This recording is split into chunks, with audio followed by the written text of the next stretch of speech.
Inilah dua tersangka yang berhasil diamankan Polda Kalimantan Selatan dengan kasus dugaan korupsi pemberian gratifikasi kepada aparatur sipil negara terkait pengadaan alat kesehatan di RSUD Ulin, Banjarmasin. Tersangka berinisial SBH yang merupakan ASN dan SH sebagai penyedia barang dari PT Capricorn ditangkap jajaran di Treskrimsus Polda Kalsel saat melakukan transaksi di sebuah rumah makan di kawasan Jalan Ahmad Yani, kilometer 5.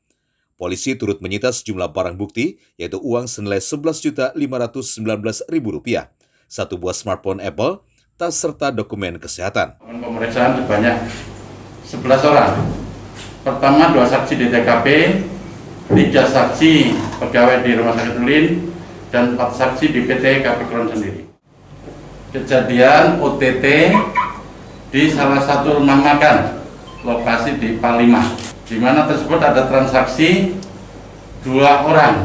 Yang satu adalah oknum PNS Rumah Sakit Ulin, Banjarmasin, berinisial SBH. Ya. Kemudian satu lagi rekanan daripada Rumah Sakit Ulin tersebut dalam pengadaan salah satu alkes di Rumah Sakit Ulin atas nama SH, di mana dalam OTT tersebut telah diamankan satu barang bukti uang sejumlah 11.500.000 lebih. Adapun pengadaan alat kesehatan tersebut terkait tempat tidur rumah sakit dan pendeteksi nadi.